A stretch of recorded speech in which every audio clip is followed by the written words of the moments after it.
Bonjour chères étudiantes et étudiants, nous revoilà aujourd'hui pour vous faire des propositions de correction pour la seconde séquence du cours de méthodologie de travail universitaire. Comme nous l'avons fait dans la première séquence, corriger les exercices portant sur les 3 actes de la recherche et les 7 étapes de la recherche en sciences sociales. Dans cette séquence donc, nous allons corriger les exercices portant sur la rédaction de textes scientifiques, de documents scientifiques. Alors, vous avez donc 5 exercices. Le premier exercice porte sur, on a dit, expliquer les règles essentielles à respecter pour faire une citation dans un texte scientifique. Alors, effectivement, tout texte scientifique respecte un certain nombre de règles et de normes scientifiques. Donc, pour les citations, pour respecter les règles essentielles dans un texte scientifique, les citations doivent être mises en évidence dans le texte. Pour cela, on utilise des guillemets. Si la citation fait moins de 5 lignes, si elle fait plus de 5 lignes, on la décroche. On décroche les guillemets donc du texte en utilisant la taille de police 11, avec un retrait de 2 cm par rapport au format général du texte. Sans guillemets, interligne simple, les citations sont mises en italique. Rappelez-vous donc, s'il n'y a pas ces citations-là, le texte, on avait dit que c'est en police 12 et interligne 1,5. Donc les guillemets ont un caractère spécifique par rapport à l'ensemble du texte, n'est-ce pas? Voilà donc la réponse qu'il fallait donner pour le premier exercice. Pour le second exercice, la question consiste à dire en quoi consiste la rédaction de la problématique.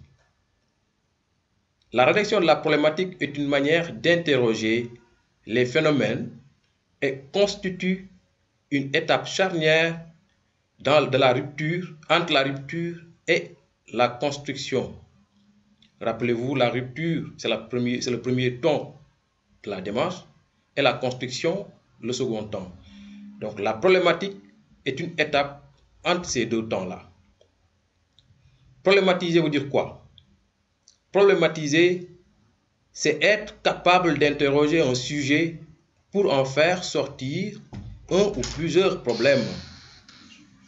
Encore appelé énoncé du problème, la rédaction de la problématique consiste à décrire le contexte actuel et la justification de l'intérêt de mener des recherches sur le sujet.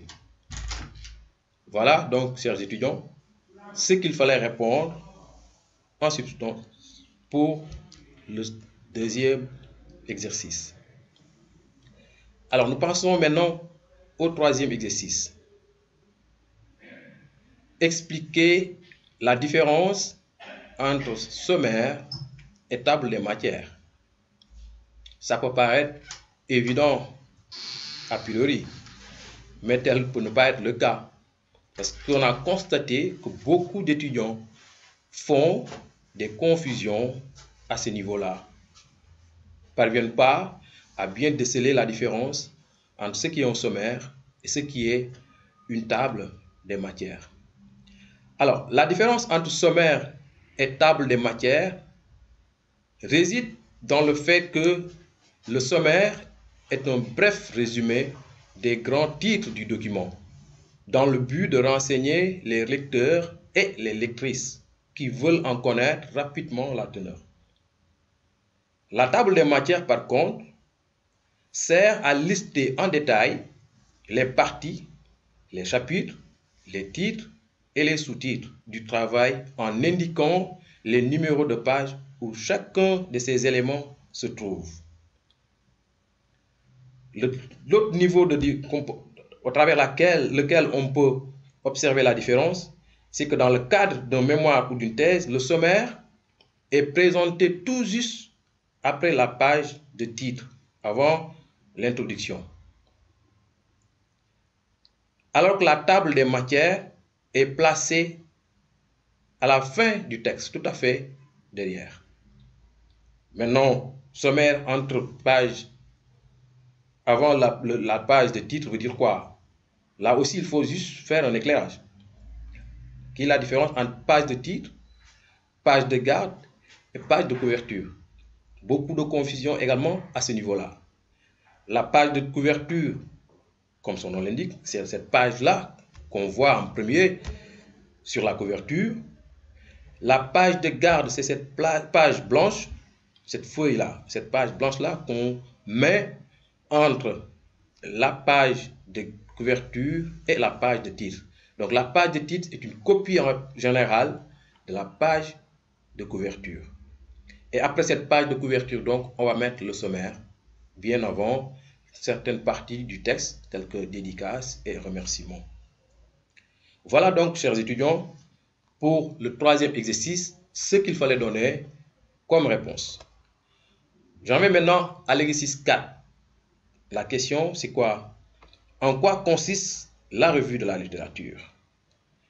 Alors, il faut dire que cette étape est incontournable. C'est une étape incontournable de la recherche.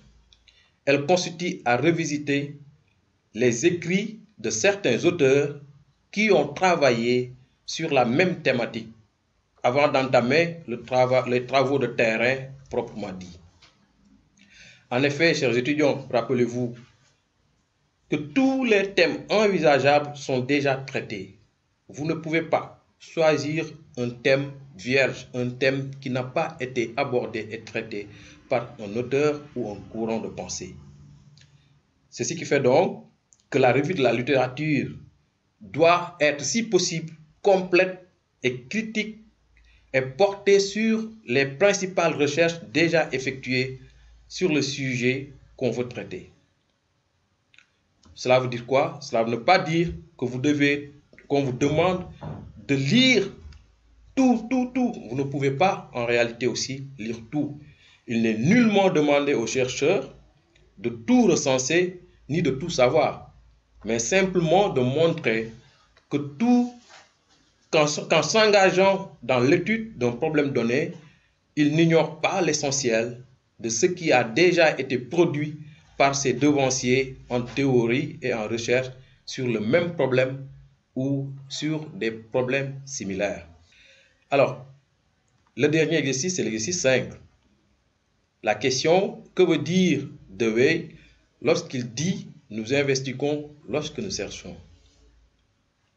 Alors, cette question a suscité beaucoup de réflexion et d'enthousiasme chez certains étudiants. Nous investiguons lorsque nous cherchons. Ça veut dire quoi? Ça veut dire que la décision de se lancer dans une recherche peut résulter de la volonté de répondre à un problème observé et auquel nous avons été confrontés à de nombreuses reprises dans la vie de tous les jours. Cela veut dire quoi?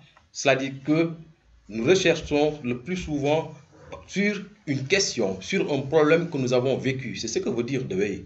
Dewey veut dire donc que c'est l'expérience. L'expérience peut être un guide pour la science. Ce que nous avons vécu, ce que nous avons souffert, ces expériences-là, l'expérience comme guide en science, comme en éthique. Voilà ce que veut dire Dewey. C'est ce qu'il appelle également l'expérience interpellante. Ce que le professeur Goromboj appelle, lui, le flou affectif. Effectivement, c'est un flou affectif parce que nous avons vécu une situation, une expérience qui nous pousse à vouloir mener une étude, une recherche sur cette situation-là. Voilà ce que veut dire Dewey. Il est aussi possible que l'idée de départ de recherche découle d'un échange avec une personne disposant d'une expérience significative dans le domaine. Considéré tout comme en contexte académique, le professeur peut orienter le choix du chercheur. Voilà, chers étudiants, juste ce que veut dire nous investiguons lorsque nous cherchons. Voilà en somme les 5 exercices que nous avons dans le cadre de la séquence 2 du cours de méthodologie de travail universitaire. Nous vous remercions de votre attention et nous vous disons courage pour la suite. Merci.